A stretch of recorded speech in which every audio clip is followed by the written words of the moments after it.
Hello दोस्तों, स्वागत है आपका आज की वीडियो में। डेंसेटोंग और लीडर रेन के बीच फाइट स्टार्ट हो चुकी है। अब इक्लिप्स के टीम मेंबर्स जीत पाते हैं या तो फिर जियांगनान क्षेत्र के लोग जीत पाते हैं। वीडियो काफी इंटरेस्टिंग होने वाली है, वीडियो में बने रहें। वीडियो पसंद आए तो कृपया लाइक और कमेंट कर दिया करें, साथ में सब्सक्राइब करना ना भूलें। जैसा कि डेंसेटोंग ने अपनी पावर्स को एक्टिवेट कर दिया था, वर्ल्ड ऑफ नथिंगनेस, लाइट की पावर। लीडर रेन वह कुछ देख नहीं पा रहे थे। डेंसेटोंग सोच रहे थे अगर आप मुझसे आधा सेकंड भी लेट हो तो यकीनन मैं ये फाइट जीत जाऊंगा, लेकिन तभी लीडर रेन ने डेंसेटोंग के आ रहे पंच को रोक लिया था। डेंसेटोंग ने जब देखा कि लीडर रेन ने उसकी पंच को रोक लिया है, डेंसेटोंग कह रहे थे दिलचस्प। लीडर रेन को कुछ दिखाई तो नहीं दे रहा था, लेकिन वह हवा के उतार चढ़ाव की वजह से वह उसकी पंच को रोक सकते थे, उसके मूवमेंट को महसूस कर सकते थे। डेंसेटोंग सामने की ओर देखते हुए कह रहे थे ये तो काफी इंटरेस्टिंग है, लेकिन कोई फायदा नहीं होने वाला, वैसे भी कुछ देर में तू मरेगा।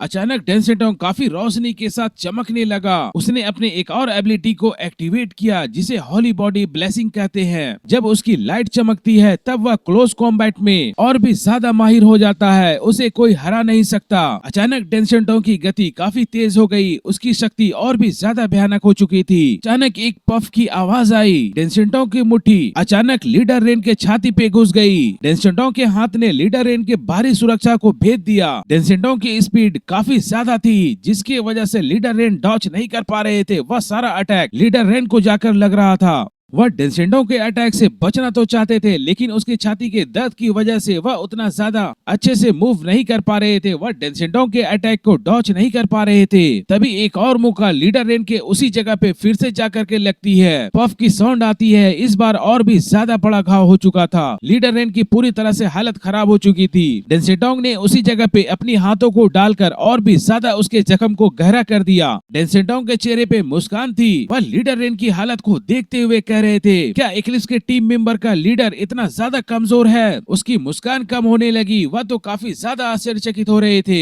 लेकिन इस वक्त फीनिक्स युआन रेन, जिसकी छाती पे मुक्का मारा गया था, उसने धीरे धीरे अपने सर को उठाया और उसकी खूनी मुस्कान तेज होने लगी। डेंसेटोंग को ये समझ में आ गया कुछ तो गलत है, लेकिन अभी डेंसेटोंग को क्लियर नहीं हो पा रहा था। लीडर रेन काफी इविल मुस्कान के साथ कह रहे थे भागना मत। वह उसकी हाथों को पकड़ लेते हैं, जो कि इस वक्त लीडर रेन के छाती पे घुसी हुई थी। अचानक लीडर रेन की पूरी शरीर जलने लगती है, उसकी शरीर में आग निकल रही थी। डेंसेटोंग की ब्लड काफी ज्यादा टेम्परेचर हाई थी, जिसकी वजह से उसके खून काफी ज्यादा तेजी से जल रहे थे। डेंसेटोंग ने किसी तरह से अपने आप को छुड़ा लिया, लेकिन उसके हाथ अभी भी जल रहे थे। हालांकि उसने ब्लजर्ड सिटी के उन्नत तकनीक से बनाए गए बैटल सूट पहने हुए थे, जो कि स्पेशली डेंसेटोंग के लिए डिजाइन किए गए थे, लेकिन फिर भी उसे जलने का एहसास हो रहा था। फीनिक्स युआन रेन की फायर काफी ज्यादा गर्म थी, जिसकी वजह से डेंसेटोंग को भयानक संकट का एहसास होने लगा। डेंसेटोंग को ये एहसास हो गया कि इस फायर में कुछ न कुछ गड़बड़ जरूर है। जितनी जल्द से जल्द हो सके वह उस आग को बुताना चाहता था।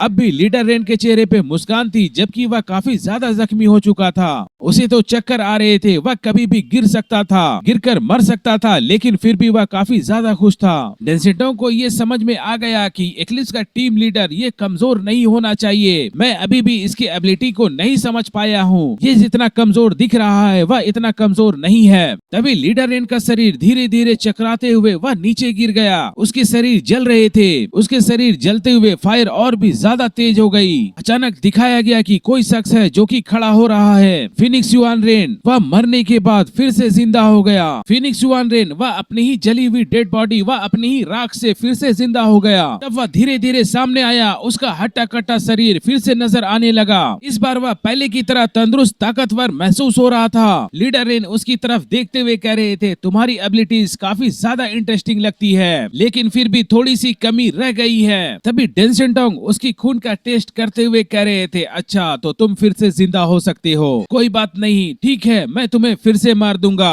डेंसेटोंग को अभी भी याद था कि मैंने तो उसके छाती पे मुक्का मारा था। अब वह पहले की तरह हो चुका है। ठीक है, फिर से अपनी एबिलिटीज का इस्तेमाल करता हूँ और फिर से इसका चैप्टर क्लोज कर दूंगा। फीनिक्स युआन रेन उसकी बातों को सुनने के बाद वह मुस्कुराते हुए कह रहे थे ठीक है, मैं तो तुम्हारी सक्सेस होने की कामना करता हूँ। तेज रोशनी के कारण लीडर रेन को दिखाई देना बंद हो गया। उसे कुछ दिखाई नहीं दे रहा था। अचानक डेंसेटोंग काफी स्पीड के साथ अपनी हाथों में पावर कंडेंस करते हुए लीडर रेन की ओर बढ़ रहे थे। और काफी गुस्से के साथ कह रहे थे, इस बार मैं देखता हूँ तू मरेगा या नहीं। अचानक डेंसेटोंग की हाथ फिर से लीडर रेन की छाती की आर पार हो जाती है। पफ की साउंड आती है और उसके सारे डिफेंस को तोड़ते हुए डेंसेटोंग की हाथ उसकी छाती के अंदर घुस जाती है। डेंसेटोंग की स्पीड काफी ज्यादा होने की वजह से युआन रेन वह इस अटैक को डॉच भी नहीं कर पाते हैं। वह अटैक उसे हिट कर जाता है। हालांकि रेन अपने हाथों से उसके अटैक को रोकना चाहते थे, लेकिन वह रोक नहीं पाए। लाइट के कारण उसकी दृष्टि धुंधली हो चुकी थी और ऐसा लग रहा था लीडर रेन को हर एक अटैक के बारे में पहले पता चल जाता है। दूसरी तरफ फॉक्स से बाहर मायूमी ताकिउची वह अपने हाथों को काटकर स्क्रॉल में खून की कुछ बूंदे गिराकर वह फ्यूचर प्रेडिक्शन कर रही थी। उसे ये पता चल गया फीनिक्स युआन रेन वह मरेगा फिर से जिंदा हो जाएगा। ये कहा जा सकता है कि फीनिक्स फायर और रिबर्थ को रिप्रेजेंट करता है। मायूमी की स्क्रॉल में दिखाया गया कि फीनिक्स मरने के बाद फिर से जिंदा हो गया। फीनिक्स जो कि इमोर्टेलिटी का सिंबल कहलाती है, उसे मारा नहीं जा सकता, वह मरने के बाद दोबारा जिंदा हो जाती है।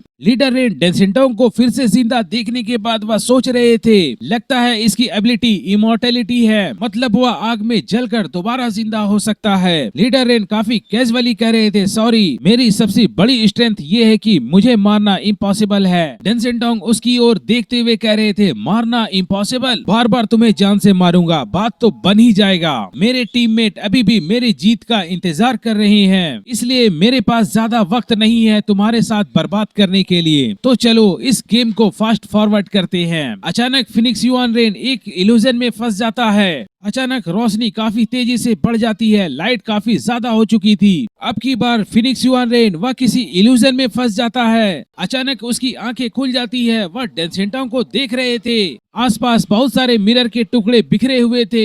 ऐसा लग रहा था कि डेंसेटोंग काफी दूर है। उसे बहुत सारी चीजें सुनाई देने लगी। अचानक उसे कभी ऐसा लगता था कि वह किसी समुद्र के पास है। अचानक उसे गांव में होने की एहसास होने लगती है। अचानक वह खुद को किसी सिटी में होने का एहसास करता है। वह अतीत से लेकर के वर्तमान तक वह हर कुछ को देख रहा था। कभी वह जंगल में चला आता है, कभी वह शहर में। वह काफी ज्यादा शौक में था, क्या मैं इल्यूजन में हूँ? वह जान चुका था कि उसकी आंखें जो देख रही है और उसके कान जो सुन रहे हैं वह सब झूठ है। तभी अचानक उसका सर तरबूज की तरह फट जाता है। वह जानते हुए भी डेंसेटोंग के हमलों से बच नहीं पाता है। दूसरी तरफ मायूमी की स्क्रॉल फीकी पड़ने लगी। तभी वह अपने हाथों को फिर से काटती है। स्क्रॉल में कुछ बूंदे फिर से गिराई जाती है। सिमोनो मायूमी को ऐसा करने से रोकना चाहता था। मायूमी, ऐसा बार बार करोगी तो तुम्हारे हाथ खराब हो सकते हैं। मायूमी भी कह रही थी, चुप रहो, मैं अपने लोगों को इस धरती पे हारने नहीं दूंगी। इस भूमि में अपनी जड़ें जमाने के लिए मदद करने से मैं पीछे नहीं हटूंगी। मायूमी की स्क्रॉल में फिर से दिखाया गया कि फिनिक्स जिंदा हो रहा है। डेंसेटोंग के लिए सबसे बड़ी परेशानी तो ये हो रही थी, जब भी रेन दोबारा जिंदा होता था उसकी पावर पहले से कम नहीं होती थी। आज की वीडियो तो यहीं तक थी। आप भाइयों से गुजारिश है, वीडियो पसंद आए तो कृपया लाइक और कमेंट कर दिया करें। साथ में चैनल को सब्सक्राइब करना ना भूलें।